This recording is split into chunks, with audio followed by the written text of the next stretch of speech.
Going back to your daughter, how do you want her to remember you? What kind of legacy do you want to left behind for her to follow? And it brought me back to the sermons I heard about comparing God to being a father in our life. And I understood it for the first time, that he did the same thing for us as that what I would do for my child. And my daughter helped me understand what love feels like. When you're in the battlefield with your spouse, if you're not locking arms and fighting with each other or a common ground, you often find yourself on the opposite side of the playing field. Yeah.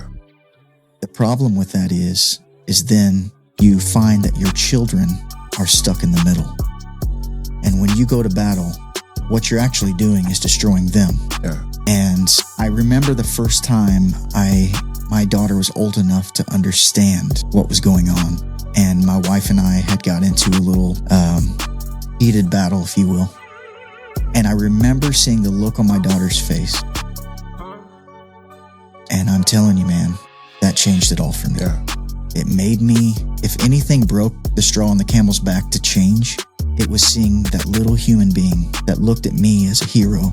And I don't know what she felt, but I know how I felt when I was a little kid looking at my dad and he was flipping out. Yeah. He felt like a monster to me. We hit a blessing with insight, a resource of motivation that can help anybody to get through, not get by. Let's talk about life, so just gather your people together, start passing out invites. We speak on behalf of the Father, you already know how we coming on this side. Like, we can get spiritual, we can even talk political. We gotta go from milk to meat, it's time to cut the umbilical. Here we can push you to bounce back, this for the dreamers and outcasts. We got some trials to outlast, it's a spoken word podcast. Hey, what's up, everybody? Hey, we're back. This is 2026, man. I'm so excited about this interview that we're about to do today. This is a good friend of mine, somebody who I have been watching for a little while, and I asked if he would give me the honor to be at the podcast as my very first interview. This is a good friend of mine. We know each other for 20 plus years. He is a songwriter, husband, father, and now he is embarking a new journey, creating leaders, and a CEO of the most coffee shop in downtown Hobart. Ladies and gentlemen, this is Charlie Gabbard, man. Charlie, how you doing today, brother? Good, man. Thank you so much for having me. Thank you for your time, man. It's an honor to have you here in the platform and in the podcast. So what's been going on with you, man? Talk to me. Oh, nothing much, man. Just trying to stay busy, father, husband, work. We've been trying in this last year in the entrepreneurship world to take the next steps of that as well. So how's that going? How's the coffee shop going? It's going good. We just crossed over our third year. Yeah. We have tried really hard to make an investment into the people of the community. And I think I'm hoping that the community sees and feels that. And I know that they have been so gracious in supporting us along the way too. So I can see that. I think the community, I think they love you guys. I think from what I see from the outside looking in, I think we were so grateful to have you in our city. The way you serve the people. I love what you guys do during Christmas and for the teachers and law enforcement, things like that. I think that's great, man. So I really want to say thank you to you and your wife for the take the initiation to bring more businesses into our city, which is needed. But hey, man, let's just go ahead and dive into the deep, man. Are you ready? I'm ready. Let's do it. All right, man. So we've been talking to, I know we have two meetings and we were talking about some of the stuff that you went in the past. But for those people that don't know who you are, a lot of people know you as the CEO from the farmhouse. But people don't know exactly who Charlie is, right? Some people might have some questions and things like that. So explain to us, who is Charlie?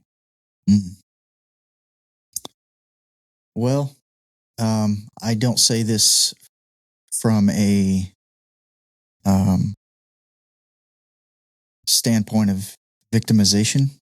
I say it just from a place of understanding who I am and where I've come from.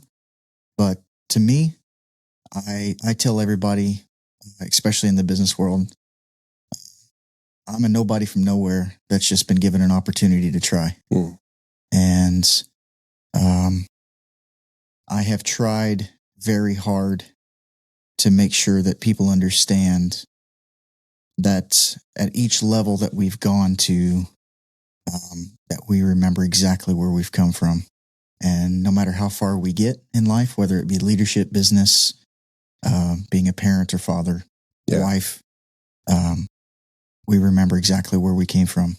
And that keeps things grounded. So for me, who am I? I'm a simpleton that just wants to serve, honestly. Yeah. I like that. I like that you know, I remember when you were younger and you just a worship leader, and I seen you guys, I see you worshiping in our church, and I see the passion that you have for worship and music. And I knew deep in my heart, I'm like, this guy really loved the Lord. I know that there were some struggles and tribulations when you were younger, but deep in your heart, I knew that the passion that you have for the Lord was there. You know, you can see in your worship. So if we go back, when we go back to those years when you were in the 20s and you were a teenager and then you becoming a young adult, what was those struggles to be who you are? You know, there was a lot of expectations to be a worship leader. You know, there were some things that you were dealing with, and at the same time, you had to, every Sunday you were supposed to stand in front of people and leading us into worship. But there was some dark things in your life. How do you navigate through all that? Well, I'll say this to start. I guess for me, it is the older I've gotten, the more mature I've gotten, and my moral compass has changed.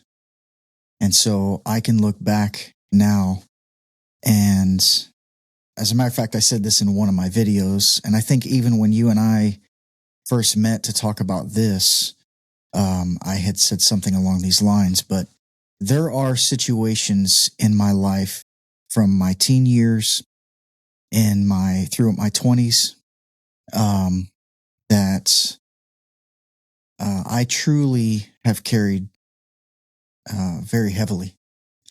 And I would even go as far as to say that it feels as though because the moral compass has changed and you want to do right by people now, I look back on some of those things and I wish so desperately that I could go back and fix things that I've broken. I wish that I could heal people that I've hurt. I wish I could fix the things that stopped me from moving forward in the way that I know that I was meant to move forward in. And I feel even now that I kind of wear it like a barbed wire necklace, that it just kind of digs at me. Do you think that back in those days, it was important for you to feel accepted by people? Were you a people pleaser? Yes. But not because I was looking for admiration. I think I was a chameleon. And I think I was a chameleon because I didn't know who I was. My childhood, and I'm not sure how far you're wanting me to get into this. But go all the way. Yeah, my childhood, and I'll say this, that being older now, when you grow in understanding, you're able to control the little kid inside of you. But when I was in my 20s, maybe even early 30s, definitely in my teens, I found that little boy inside of me popping itself out, and it was controlling me versus me controlling him. And so you would see insecurities pop out in me. And as a man, most of the time in men, insecurities that I have found, insecurities or fear often shows its face at what looks like anger. And so a man displays insecurity and fear. In response, they show it in anger. And so I would venture to say that especially in my 20s, I could get hot pretty quick because I had a lot of things going on. I had a lot of demons in the closet, if you will. Mm-hmm. My childhood, I feel, haunted me most of my life. And it probably wasn't until the last 10, 12 years that I've really begun to dive in and grow that area of my life in order to control that little boy and teach that little boy and mature him inside of me. Wow. And my childhood was absolutely full of chaos. I never met my biological father. Never met him? I've never met him. I've never seen a picture of him. I only know his first name. When I approached my biological mother about that, from my understanding, that was kind of like a party weekend for her hookup. And here I am today. And so, wow. My biological mother had my sister, different father, same mother, but had my sister. And shortly after, couple years later, she had me. And I don't know what the situation was in life, but somewhere when I was a baby, around 3 days, a week old, my mother ended up giving me up.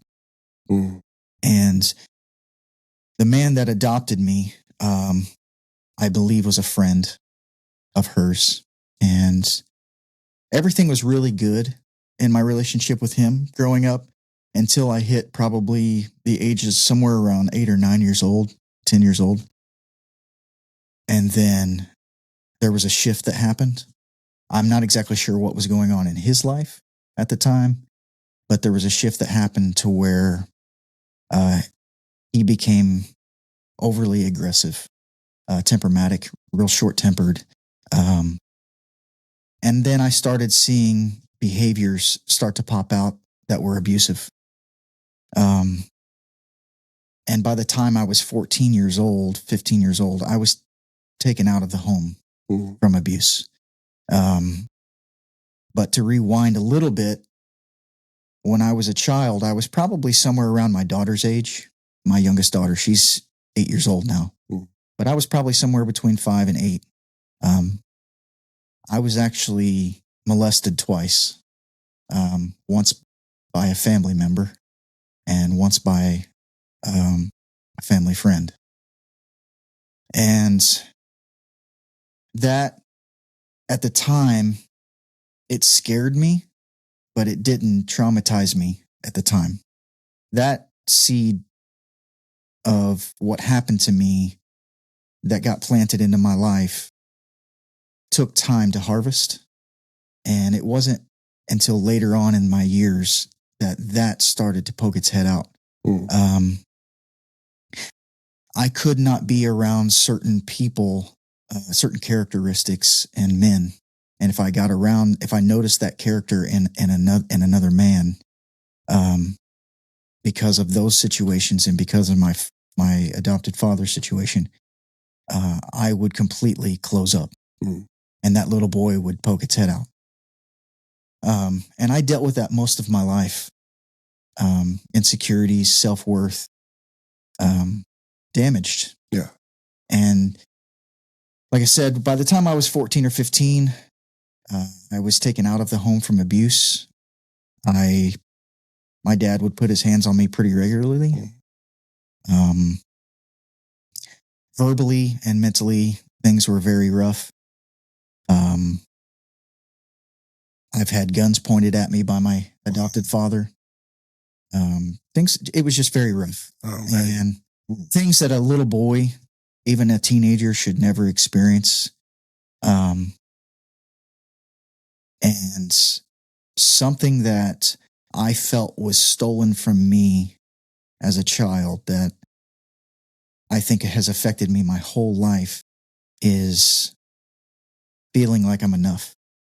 And so my whole life, to get back to our question, my whole life I have tried to prove that I'm enough by what I can excel at or what I can do. So I became a chameleon, and I became whoever I needed to be in whatever crowd I was a part of in order to feel the love that I never received as a child, trying to reach for it, trying to grab for it. The problem that I feel like I faced later on, and I started to notice it in myself, is that by being a chameleon, one way with you, another way with someone else, another way with this crowd over here, when those crowds were together, I didn't know who to become. And then I became fake to everyone. And then I started to show behaviors in my life reaching for attention because I just felt lost. Yeah. I didn't know who I was. I didn't, even in my, I'd probably say late 20s, maybe even the beginning of my 30s, I was still struggling with identity. Wow. And so to get up and lead worship on a stage, there was times where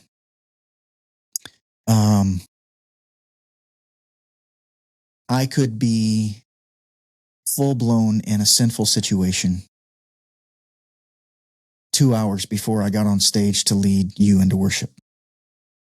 And I would get up and I would lead worship, and I would see people falling at the altar and worshiping and coming up and saying how great it was. And man, Charlie, you're so anointed, all these things. And I just felt like a complete, utter failure and fake inside. But I would shake a hand, hug a neck, say thank you. But then I realized something later in my life, and that is that I don't know that you have to have a relationship with God in order to be used by Him. Mm. And I think that God can use your talent and never know who you are. Right. And I think that was me. I think that I was the guy that wanted to know Him, wanted Him to know me, but I had no idea who I was or how to get there.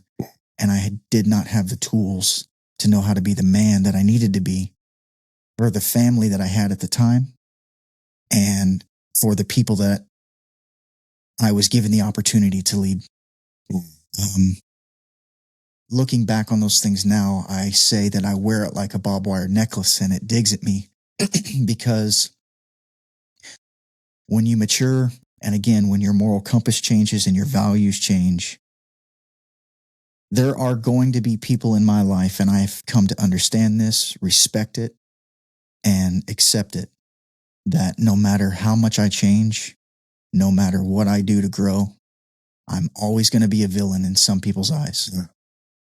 And there's nothing that I can do about that. All I can do is try my best going forward to stay humble and lead the best way I know how, and surround myself with people that are already at where I want to be. If I am in the room and I'm the smartest guy in the room, I'm in the wrong room. You're in the wrong crowd. That's right. Yeah. I agree with you. When did it click? When do you see that, man, change is needed? I have to change first for myself. When do you realize that change was necessarily in order for you to become, right, what you ever, for a long time, you were looking for, or what you were searching? When did it click for you? I would say when I started seeing the same habits. No, let me rephrase that. I think it started when I was married once before, and everything that I just previously talked about affected that marriage, and broke it. When I started hearing my now wife say some of the same things that my ex-wife has said to me in arguments or in conversation, I then realized that there are patterns in Charlie, in myself, that are repeating and need to grow. The difference between now and then is I didn't think I needed change then. I thought I was right. I thought I was okay. I was the guy that probably played victim and pointed the finger. Whereas now, when I hear some of those same things, even to this day, if I notice something where I'm like, I've heard that before, I immediately, in my little chalkboard in my mind, write that down and say, it's time to go to work. The difference is that I've laid the pride down because I've already been down that road once. Yeah. And I want success in my life. I don't want failure. Success to me is not a stage or a platform to stand on to be seen by men. Success to me now is my daughter looking at me and saying, Dad, you're my hero. Success to me is my wife saying, good. That's good, Charlie. That's good, man. I am so proud of the man that you're becoming. That is success to me. That's good. Everything else to me, besides my relationship here, is secondary. My business, the people that I interact with, my friends, it's all secondary. Those opinions are all secondary to my home. My home is first. Amen. And it's taken, I have had, unfortunately, I think it's a mixture between my lack of maturity along the way and not having the father figure in my life consistently to guide and direct, to put that moral compass in me. Yeah. It's taken me the long road to get here. So yeah, I can relate to that because my father was involved in my life. But my father had a huge drugs problem. And there was some time where he wasn't present. He was not capable to be the father that he needed, that I needed, you know what I'm saying, for my life, based on the environment. So it took for my mom to step to a place where, number one, she doesn't belong. It was not her place to be. The one thing that my mom told me to be, it was a hard worker. Work hard and respect the elders. That she did very well. And she became a very, very good provider by default. She had no other choice. But the one thing that my mom never was able to teach me how to become a man, you know, work hard and respect. That's something that anybody can teach that. But for me to become a man, it wasn't until my late 20s, early 30s, after seeing so many people, my pastor and some of the good friends in my life, they got put into my life, that I was able to see how these men were husbands and fathers, men of God, that I was able to copy and paste those qualities into my life. But it took me a long time to figure that out. It took me a long time to learn how to be the man that my wife needed, my children needed. I totally understand what you're coming from, man. Do you hold yourself accountable for the failure of your first marriage? Yes. Yeah. Yeah, I think out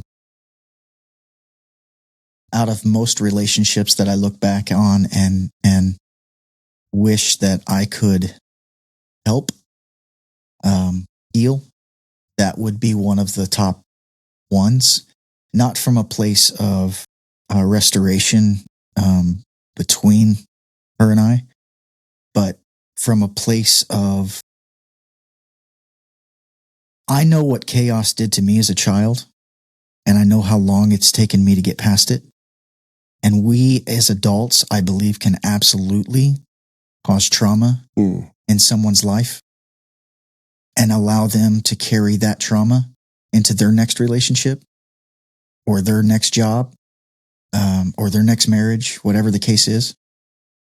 And I think that is what has affected me the most, is that I want her and any other person that I have affected in a negative way to be able to be healed emotionally and mentally from any damage that I may have caused, so they can be who they're meant to be. Wow. Well, that's good, man. As a husband now for you, your second wife, you guys have a daughter right now. Yes. I always say this, because of the absence sometimes of my father in my life, my mom, she has to become father as well. So she played both roles. The best way she can be. I always say this, my mom was my first love. She was my first love. My wife was my last one. My mother praised me so much. I mean, she literally put me on a pedestal, even when I was wrong, right? I remember doing stuff that I wasn't supposed to be doing, and she will clean everything for me and say, don't worry about it. We'll figure it out. We'll work it together. Let's just move forward. But I never had the need of people telling me how good I was or how good I am or how good I look, because she did that. So she built me up so bad, so good, so much that right now when I get compliments, you know what I'm saying? Just like you said earlier, I heard that before. I heard that so much that it doesn't. I'm not saying that it doesn't mean anything to me, but it doesn't affect me. You know what I'm saying? Whether I get it or not, it doesn't affect me. Now with your second marriage, with your wife, what shaped you from that first relationship, right? That you are able now to be with your wife and say to her, you know what?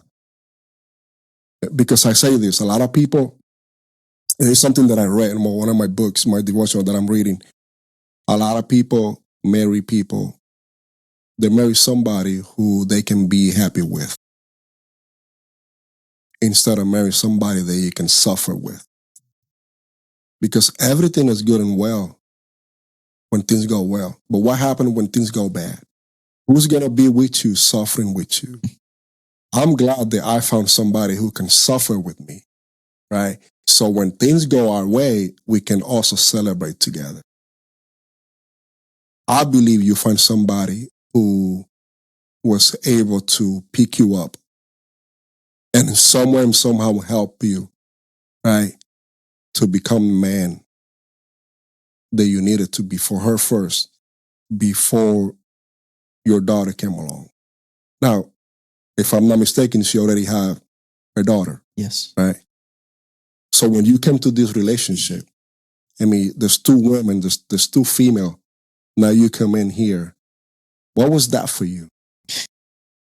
So this conversation is kind of an onion. I need to unpack, unpeel.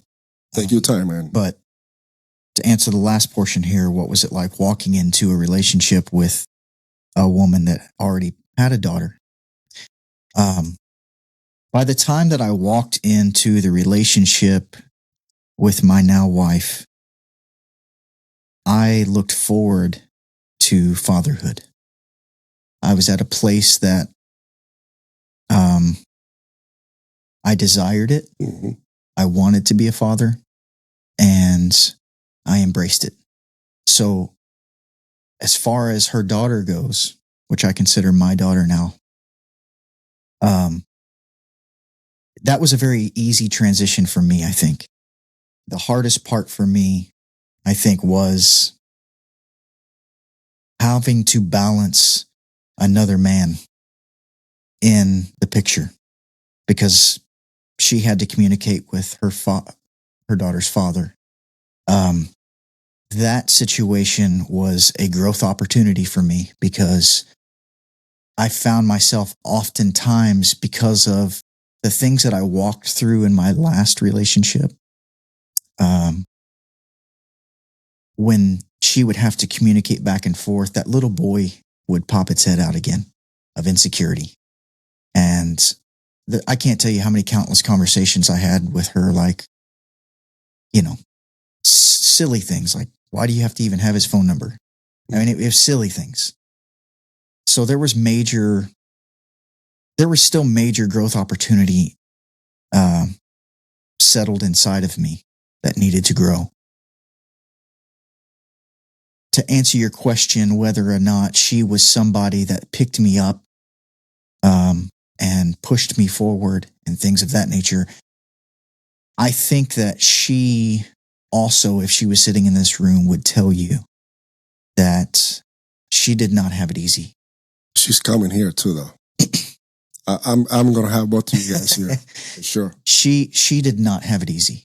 And when we got together, I will gladly admit that we both had a lot of baggage, a lot of damage, a lot of open wound that had not healed into scars that we brought into the same relationship. She is the love of my life. I love her more now than I've ever loved her. I pray to God that I get to grow old with her. I'm thankful for the mother that she is. I'm thankful for the hard worker that she's a very hard worker. I'm thankful for her entrepreneurship leadership that she carries. I'm thankful for her giftings. So in so many ways, she makes my life easier. But she did not have it easy either. Yeah. She grew up in a very hard life, a broken home. She lost 3 of her siblings. Oh, wow. And they were kids. And I don't think that she would mind me sharing these things, but I think it's important to the storyline here. But she lost her baby sister to SIDS, and she lost 2 brothers under the age of 12, I believe, to drowning the same day. Oh my God! One fell in a lake, and the other one went after the other, and they both suffered. Wow. So she has had very traumatic situations in her childhood, and the men that has entered her life were not men to her. They were with her for the wrong reasons. And so one of the things that her and I have worked on in her side of the thing is to overcome some self-worth in the aspect of your value is not found in your body. It is not found in showing skin or any of these other things. And she was not that way by any means, but that's how she was treated. And I received the blunt of that while she received the blunt of the things that I had been going through. And it came ahead. Probably the first year in our marriage, I would say within the first year, we were talking divorce. Because it was just there was just so much, and we didn't have the tools. Yeah. We didn't have the tools to do it. And in my mind, I thought, I don't want to go down this road again. Yeah. And she was a mom already, and she didn't want to bring a guy in her life that was going to damage her and her child. Absolutely. Yeah. And so I completely understood that. So the driving point for me to become who I am today, and I've still got tons of growth. I'm far from what I would consider a great man. I'm trailing in the footsteps in the sand behind men that I look up to. Who makes who better the most? Who makes who better in the relationship? Yeah. I mean, she definitely has helped me grow. Yeah. I will give the credit to her. Yeah. If she wants to give credit in any way, shape, or form to me, I would let her do that. But I believe that she has definitely helped me grow and understand things. I used to be very temperamental, and I feel like it takes a lot to get me there now. But I have found that when a storm rises, the best thing you can do is to just give it time to pass and let the dust settle, and then try to come back together and have a conversation in love rather than in the moment. Because in the moment, darts get thrown. Yeah. Damage gets done. I've just found in my life, in my marriage, that I want to be the kind of husband that my daughter looks for in another man. And it's taken me some years to figure this out. But I will also credit my daughter, because when you're in the battlefield with your spouse, if you're not locking arms and fighting with each other for a common ground, you often find yourself on the opposite side of the playing field. Yeah. The problem with that is then you find that your children are stuck in the middle. And when you go to battle, what you're actually doing is destroying them. Yeah. And I remember the first time my daughter was old enough to understand what was going on. And my wife and I had got into a little heated battle, if you will. And I remember seeing the look on my daughter's face. And I'm telling you, man, that changed it all for me. Yeah. It made me, if anything broke the straw on the camel's back to change, it was seeing that little human being that looked at me as a hero. Sorry, man. Take your time. That looked at me as a hero. And I don't know what she felt, but I know how I felt when I was a little kid looking at my dad and he was flipping out. Yeah. He felt like a monster to me. I was scared. And to ever think about breaking either one of my children or my wife and coming off that way would mess me up real bad inside. Yeah. And that has been my driving force. Charlie, is your daughter your first love? Is my daughter my first love? She is, I'll say yes, but she is, let me say it this way. Not taken away from who your wife is. No, absolutely not. But my daughter gave me something that no one else on this earth has ever been able to do. And that is this, is that because I didn't have a strong father figure in my life growing up, I pretty much had to figure it out on my own. I had a family take me in when I was 14, 15 years old that raised me, and they did an incredible job. So all the credit to them. A big piece of who I am is because of them. But outside of that, I didn't have that father figure in my life or that mother figure in my life to give me the nourishment that I needed and the guidance that I needed. And so my relationship with church, ministry, God, it all suffered because I grew up without a father. I figured it all out on my own through trial and error. And so when it came to my relationship with God, especially, I would hear pastors say, we look at God as a father. And every single time I would hear that, I would cringe because I've never looked at God as a father. Because here's why. I never had that father figure in my life to shape me. I did it on my own. So in my mind, I didn't need him either. And that made my relationship suffer.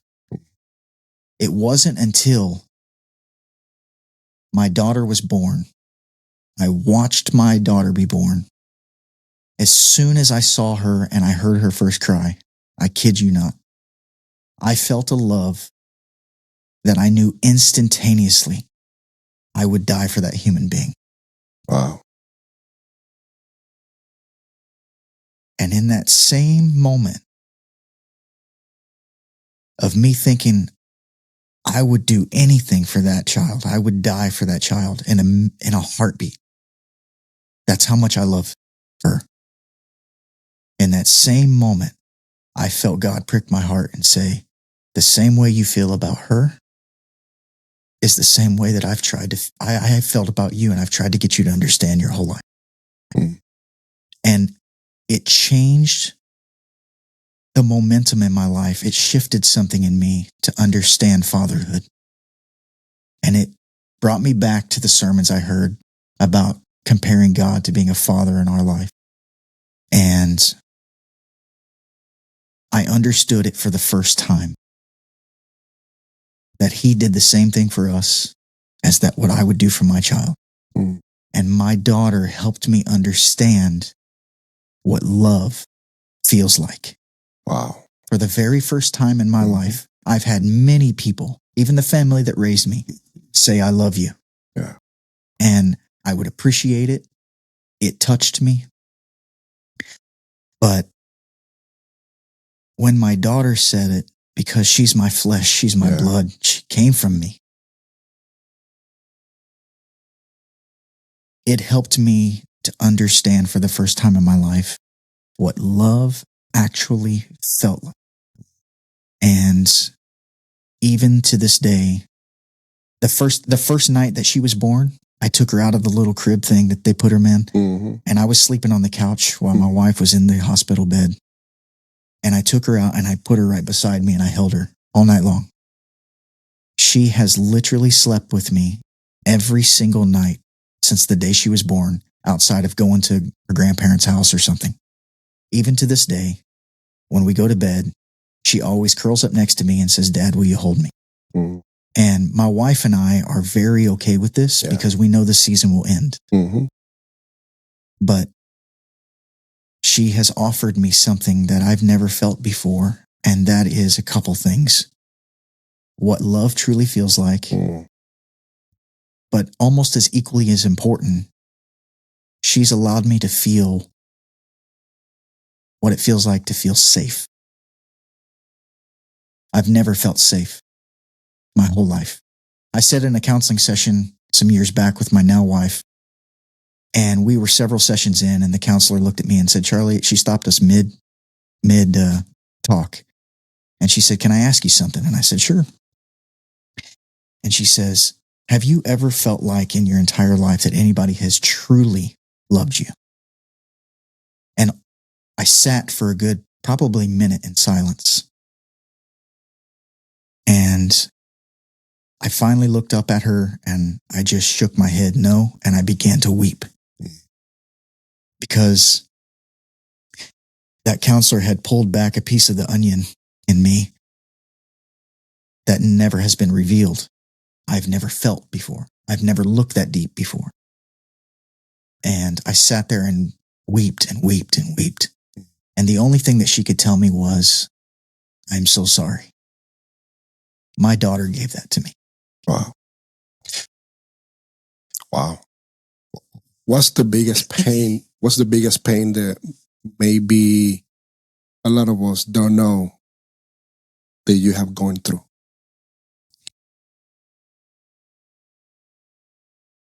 I feel like the biggest trauma or pain that I've experienced along the way is I have found that we as humans, because we're flawed and because I've searched so desperately for what real love feels like along the way, or to feel safe with someone. Mm. Because as a teen, even I bounced from home to home. I never had safety. And I got in my 20s and people would say, well, you need to get past this stuff. Yeah. It was in your childhood. You were a teen. Let it go, man. Right. You're a man now. Right. But trauma don't work like that. Right. And I think the biggest pain or trauma that I've had is just that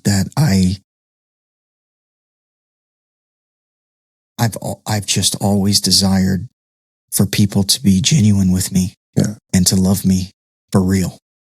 That when they see me fall on my face, that they don't kick me when I'm down. Yeah. My experiences have been not from a place of victimization or being a victim. It's not that at all. It's just my experiences have been usually, if I have fallen or I have failed, it wasn't small. I fell flat on my face. Yeah. And if I'm being true, I remember a situation in my life that I went through where I failed big. And you actually were only one of the only ones to show up at my house and care for me. I remember. And the problem with that situation is because I had never felt safe. Mm-hmm. When you showed me what genuine love felt like, it scared me to the point where, what did I do? I pushed you away. Yeah. I shut you down and basically told you to leave without saying it. Yeah. Because I didn't know how to receive it. I desired it. I was desperate for it, but I didn't know how to receive it because I was broken. Yeah. And I think my biggest pain in my life has been just wanting to feel safe and secure. Is there something that you actively right now healing from? I'm on a journey right now in my life where I am passionately pursuing growth and passionately pursuing being a better husband and father. I am so intently pursuing these things in my life that I don't have time for the opinions of others. Mm. When I can confidently tell you that I am a almost completely different man than I was when I was in my 20s. If you were to come to me now, hypothetically, and you were to tell me, your cute little coffee shop's cool, but these big dreams you have of growing and doing this and doing that and this, and don't get your hopes up. Yeah. I am at a place in my life where if you are not going in the same direction that I'm going, then you're not meant for me. Mm. And it's not because I don't like you or I can't conversate with you or any of those things. But if you're going to be in my inner circle, we're heading in the same direction with the same common goal. And that's to be better than we were yesterday. Mm. I just talked to my wife 2 days ago, I think it was. And I told her, I said, I want this year to be a year of growth for our family. And so I started creating leaders on TikTok. And to answer your question, I think that this season of my life is a season of revelation, of me revealing some of the deepest things in me without naming situations or names. I do that through the videos and finding leadership quotes, I guess, if you will, to give people. Yeah. And I think the way that I'm going to achieve touching people's lives is by revealing some of the deepest, darkest things in myself. Yeah. When I met with you, I've been watching you from the far, from the outside looking in, watching some of the videos on TikTok, and especially, creating leaders. But before we switch gear, because I do want to talk about creating leaders, I'm very interested in knowing more about that. Mm-hmm. Going back to your daughter, how do you want her to remember you? What kind of legacy do you want to left behind for her to follow?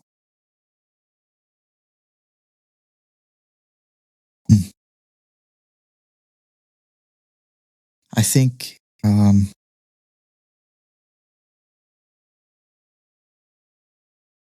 I think that I want my daughter to find not the same type of man that I am. I want my daughter to value the character and morals that I'm trying to achieve, so much so that she adopts them and that she does not settle for anything less than her father. I hope that I instill enough in her that she looks for a man that's better than me, morally, in their character, and their walk with God, and their leadership. I hope that I am a springboard for the type of thought process that she has, that what she should be looking for. And I hope that the legacy that I leave behind for her, if I was to be gone tomorrow, is that my dad may not have been perfect, but one thing you can never say about my dad is he didn't try his hardest. Yeah. He gave everything he had to everything he was doing. And he tried his best to be the best dad, husband, leader. Yeah. That's good, man. Let me ask you another question. What type of friend are you looking right now to be, if you want to let somebody get into your circle, what type of friend are you willing to entertain? So are we, I guess I'll answer that by, well, first of all, asking you a question. Are we talking about men and women? Men. Just men. Men. I base my relation, this is going to sound really weird, and this is not an insecurity. Mm-hmm. It's a testing ground for me because I see so much of it in the world today. Yeah. But there is a test that I pretty much put every man through that enters the close circle in my life. And that is how you react around my wife. If I can trust you around my wife, then you can stay in my circle.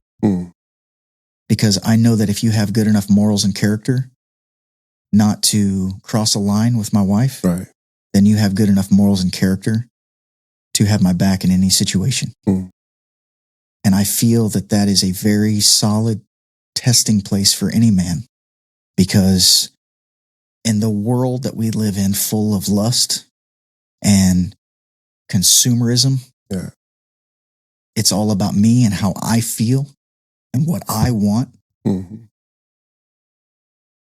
I look for people of the opposite of that. I look for people that want the simple life. I look for people that want less noise, less distraction, and desire peace. Yeah.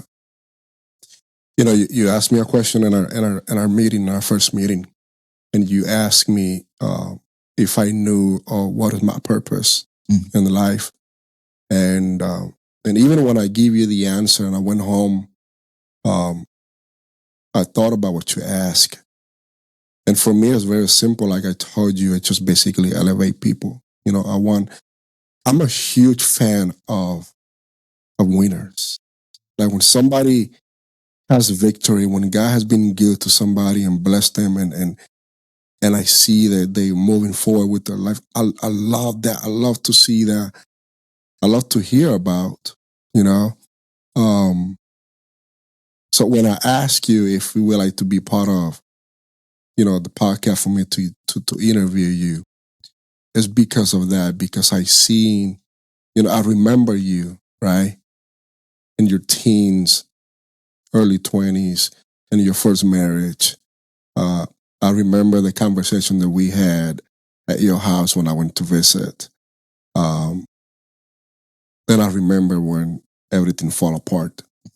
I remember you disappear. I remember you went to live with the pastor and him. And I remember all of that. And then here you are now with this coffee shop, right? With these dreams that you're a husband, you're a father now. And you have a vision, right? When you ask me, what is my purpose? because I feel like God has blessed me so much in life. I don't know if there's something else that God can do for me or will do for me. Like, I don't ask God for blessings that are going to, or either, for example, I don't ask God for financial blessing. All I ask God is to help me to manage what He's been trusting me with. Mhm. You know, what I look now on people is, how can I help you? How can I elevate you? Because if I help you to win, then I win. You know, like I always tell my pastors this: I don't have an agenda of what it's like for me to, in the future, if God called me to be a senior pastor. I don't even see myself right now. You know, my agenda, my vision right now, my plans are your plans, your vision. My job, my responsibility now is to help you, right? Help my pastor to see your vision to be fulfilled. That's what is on my heart, right? But I do also know that man needs man. Yeah. You know, we need each other. There's some things that we're not going to be able to talk to our wives for whatever reason. You know, there's some things that only man can, and not because we're trying to hide something. It's just because it's hard for women to understand men and vice versa. You know, I believe we're meant, in my humble opinion, I don't mean to interrupt. Yeah, go ahead. As a man, this is the way I see it. Yeah. And I could be off, but I don't believe that our wives are meant to carry what we carry. Right. We're meant to lead the home, not as a dictator, but as a spiritual leader, as a protector, as a guider, as a provider. If I come home to my wife as a nurturer, if she's a nurturer, and I come home to her and I unload everything that's going on in my life to her, she's going to feel a sense to take care of those things, and she's going to take that weight on. And I don't want to do that to her. Right. That's why I have, like you said, surround yourself with other men that you can iron sharpen iron. Right. And I agree 100% with you. And that's right now. That's my job right now. You know, it's just to help others. Like if you win, I win. So I ask you that to ask you, you know, several others to ask you this: do you have friends like that in your life right now? Meaning what? Meaning men that want the best for you. That, Charlie, I want you to win. I want to elevate you. You know what I'm saying? Charlie, look, man, I want you to be successful. Don't worry about me. I'm good. I want you to win. Do you have friends like that in your life? Because I think it's necessarily for every man to have somebody like that in your life. I'll answer the question by saying this first, that leadership is lonely. It is. It's a lonely place. And there's very few that walk that road and can stay consistent. Yeah. It's taken me years to be able to do that. I look for some of the attributes that I mentioned earlier in my inner circle, but I also look for people that are spiritually sound. I look for people that are driven, hardworking, have the morals and character to keep them consistent. To say that I have a group of men in my life, in my inner circle that way, I have one or two. Yeah. Outside of that, I have men that cheer me on, but I love them from right here. Simply because they are good men, but they're not exactly heading in the same direction that I am. And I am very careful receiving advice from people that have either never been where I'm going, or they're not going where I'm going. Right. I'm very careful to watch that, because I've also done that most of my life, where I have taken advice from just anybody because I didn't know nothing. And I often found myself adding to the chameleon. Yeah. becoming all these different character traits that people were telling me. And I found myself stretched like a rubber band until finally I broke. And then when I broke, it was, well, what's wrong with you? You know, what's wrong with me is I had no idea how to get where I wanted to go. And I took too much information in it and tried to become too many different things. And so I've learned to kind of narrow that way down.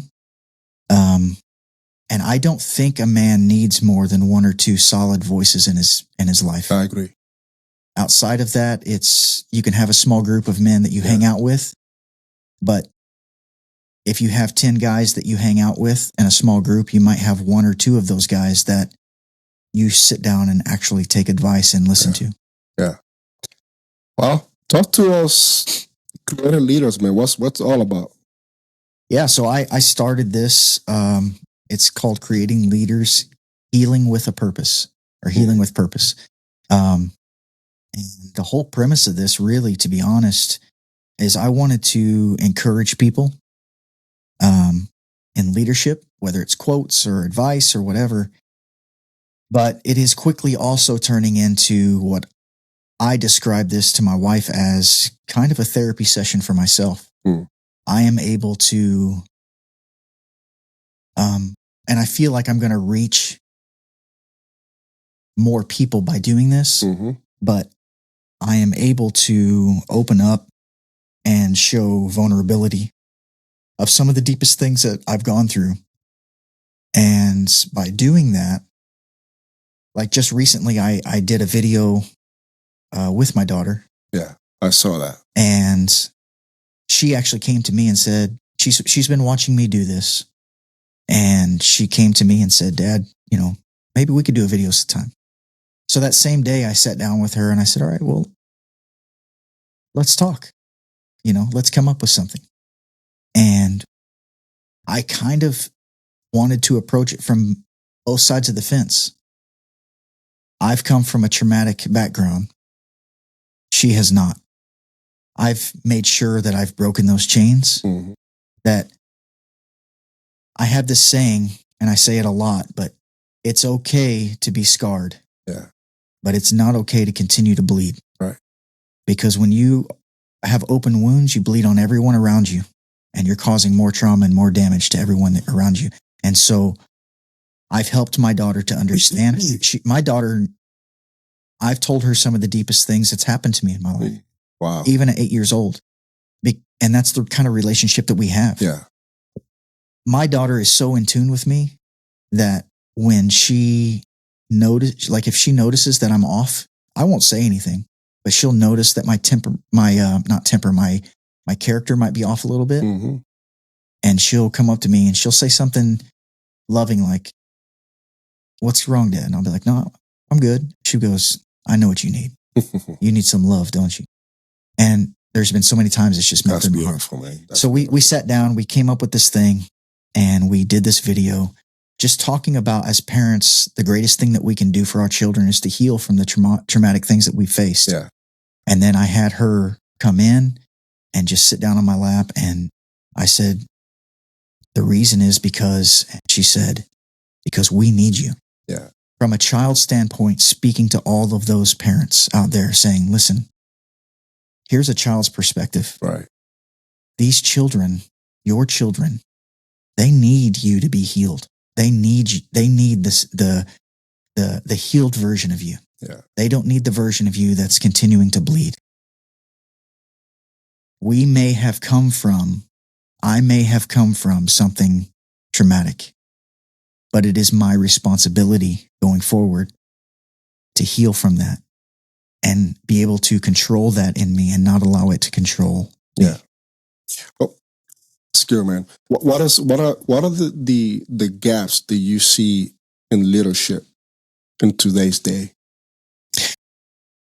I feel like there is so much commercialized consumerism in everything now, from corporation leadership all the way down to church leadership. And I think that the gap or the hole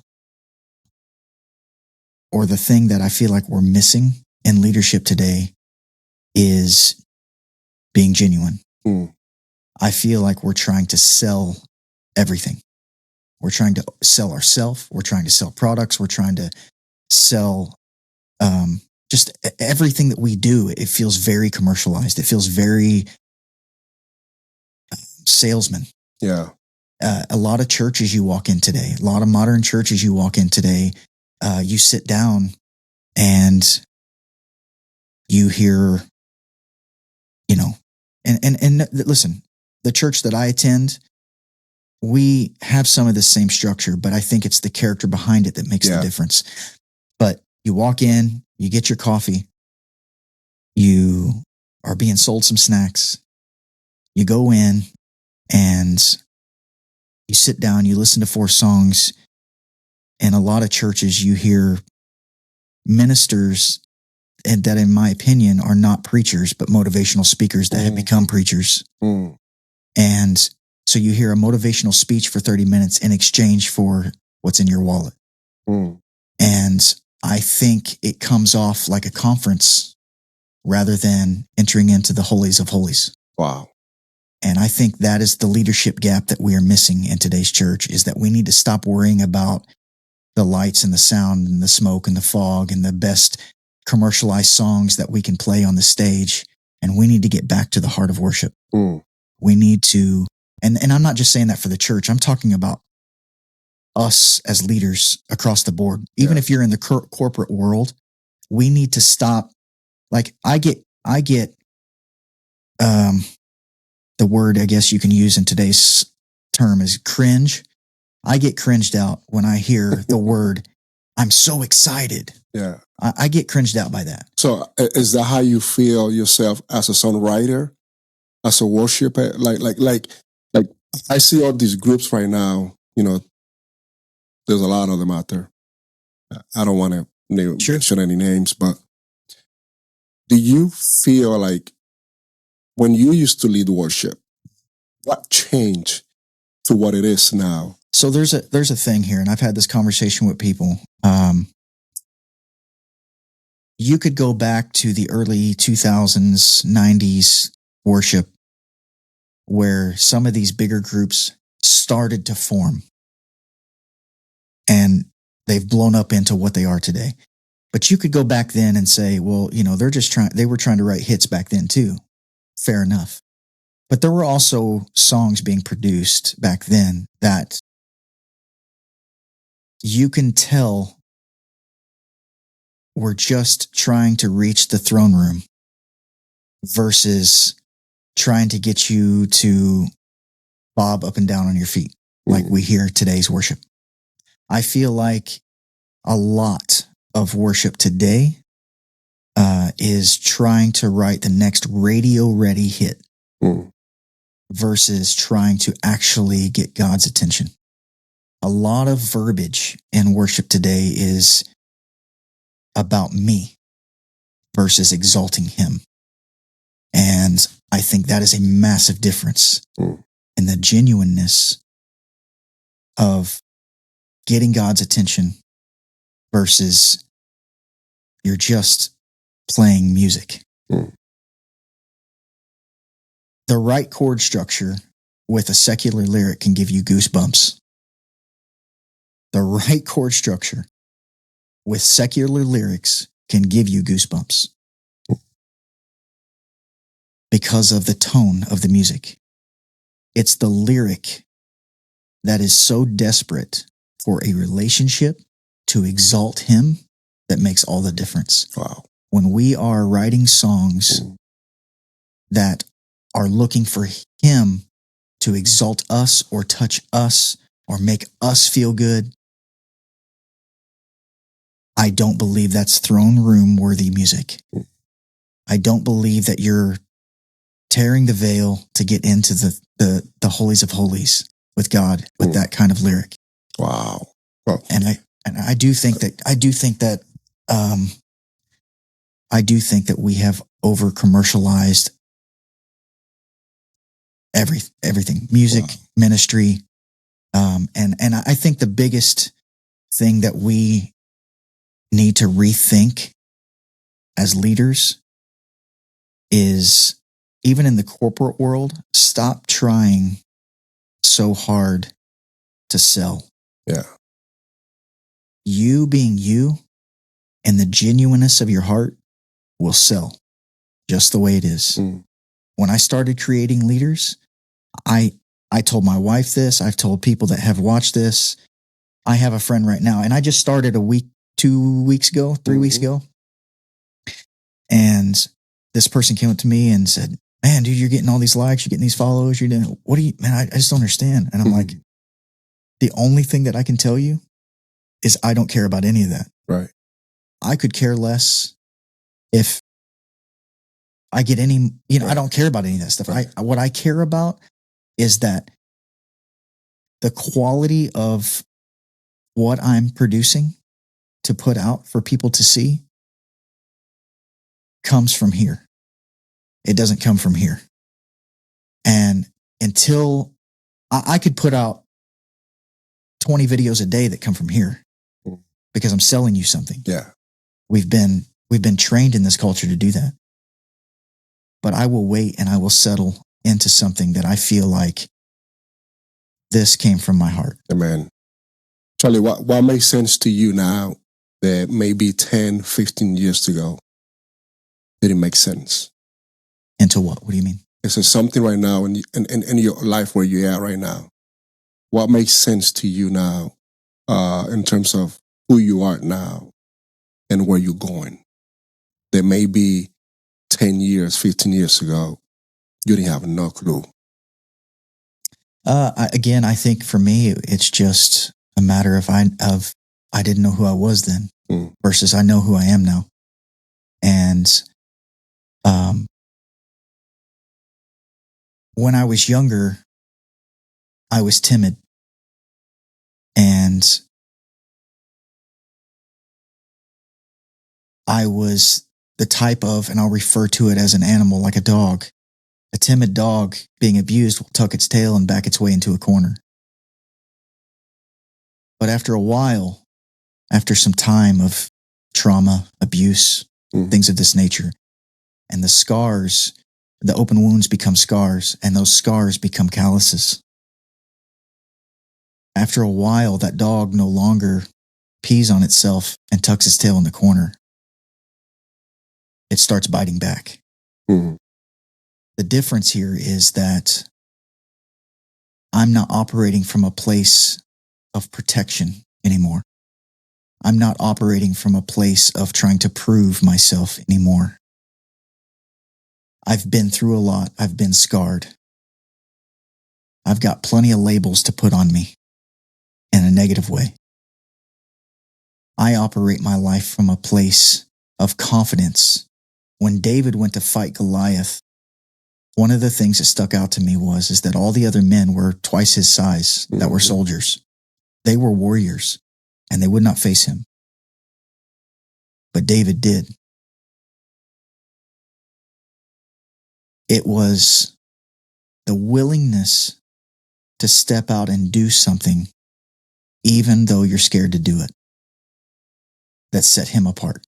And it was his reliance on something that was bigger than him that gave him the courage and the ability to step forward and do what he did. I no longer operate from a place of trying to prove to you that I'm enough, because I don't care if you think I'm enough. Right. I no longer operate from a place of feeling like I need to protect myself from you, because I'm confident in who God has made me to be and the leader that I am. I'm not perfect. I got a long way to go. But that's why I'm able to be soft and lead with a courageous heart in my home. But I don't bring arrogance or overconfidence into my relationships in my house. I try to walk with humility there. But when it comes to my business, I have found the same things I found when I was a child. Mm. And that is that if you let people walk on you, they will. Yeah. You set the tone for how people will treat you. And what you tolerate is what they will do. And so when I walk into my business, I walk into my business with a courageous heart, with a leadership tone that sets a precedent of, I know what I'm meant to do. Mm. And I'm going there with or without you. Yeah. And that's good. No, go ahead. Well, I'll ask you this, Charlie. And we're almost close with the interview. But if there's something that you want to tell someone, I want to give you the opportunity. If there's something you want to tell someone that you have hurt in the past, what would you say to that person? Or persons, speaking in plural. What do you mean? If it's something that you want to just for them to know, how sorry are you from the past pain that you probably create? Yeah. To people in general, what would you say to those people? I'd like to say a couple things, but Yeah. I think for me, I will never be able to prove to anyone from my past that I've changed. And I cannot change that fact. But I would want anyone listening that I may have affected in a negative way, that the greatest apology that I can give you is to continue to try to be the best man that I can be going forward for anyone else that comes into my life. I think that is the best way that I know how to say I'm sorry without seeing that person and walking beside them to fix anything that may have been broken. The best thing that I can do is become the best version of a father and a husband and a leader that I could possibly be. Yeah. Going forward. Yeah. So what's next for Charlie? I think there's another step. Our company is getting to a place where we are needing growth. We don't talk about those things because our biggest heart is to give back. In the last 3 years, and these are things that we have not publicized, but we often... Do you want to talk about that? Or? I can. We just don't publicize it in the business, but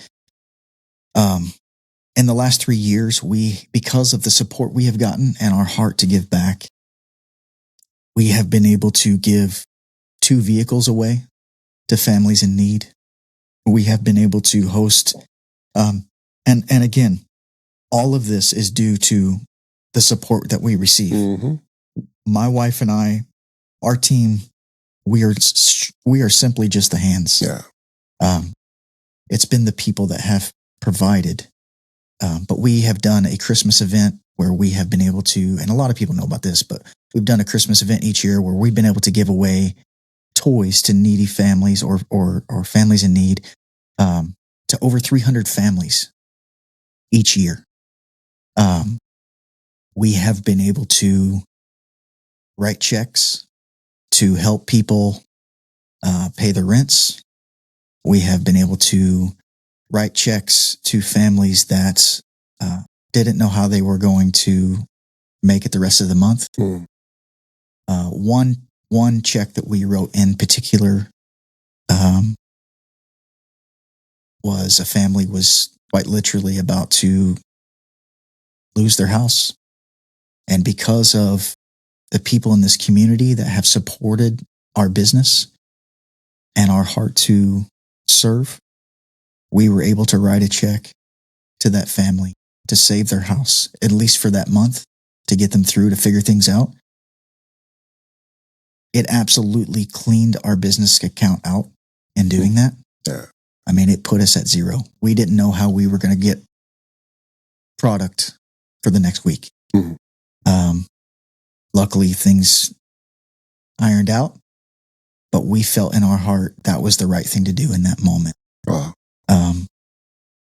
But there's one other thing that I wanted to touch on that we didn't touch on, and that was concerning my daughter. Go ahead.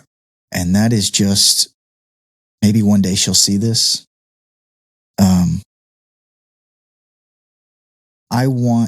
I think the biggest, out of everything that we've talked about, the biggest thing that I want to achieve in my life is I want to give my daughter something that I never had growing up.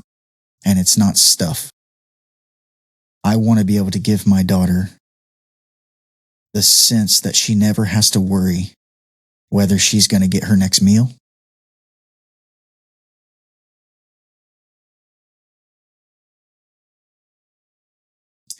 I want to be able to give my daughter the sense that she's never going to have to worry whether I'm going to provide for her. I want her to know that I never have to worry about my father hurting me. I want her to understand that she's safe.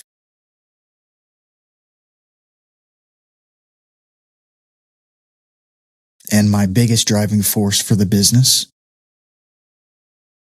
is because it is one of the main ways in my life that I can show my daughter leadership one-on-one, that she can see her mother and I working our butts off every day to try to grow something from nothing. We signed the lease to our coffee shop with a negative bank account. And it was the people around us that came around and rallied around us. And we have a short story hanging on our wall about this. But it was because of the people that rallied around us that we even exist. And I think it was a total God thing that we exist and that we have been able to do what we do, because my wife and I are a couple nobodies from nowhere that have been able to be the hands and the feet to make big impacts in the community. And I want my daughter to have the ability, when she's old enough, I want to be able to build something for her that if she wants to, she will never have to worry about her future. She will be able to feel safe and secure and walk into something knowing that she has been provided for and she is taken care of. I want both of my daughters to know that. I speak a lot about my youngest because our oldest is almost 20. Yeah. And she's figuring life out as well. But, you know, I have the opportunity to make a great impact, an even bigger impact on our youngest. Yeah. And I want them both to know that I am doing everything that I can to be the best man that I can for them and for our community. And I want them to carry the same values of loving, leading, and serving. Yeah. Charlie, can I say something to you in closing? I think for what I see from the outside looking in, I do believe you're doing a fantastic job as a father, as a husband, as a man of God, as a CEO, leader of people. You are doing things that I never thought seeing you doing. This is real talk. A lot of us count you out. A lot of us. A lot of people who were supposed to be there for you count you completely out. This is real talk from my heart. And to see you, what you're doing now, you have shown us how resilient you are, relentless fighter for things that really matter. I want to say thank you. Thank you not for what you're doing, but thank you for the man that you have become, because to speak your effort and everything that you're doing, not just giving, but also for the way you hold yourself accountable now. I speak for itself. And I want to thank you from the bottom of my heart. And I want to encourage you, Charlie, to keep doing, keep working. And you have an ally here from me. I appreciate that. If there anything that I can ever do for you, I want you to know you have somebody here who's rooting for you to win.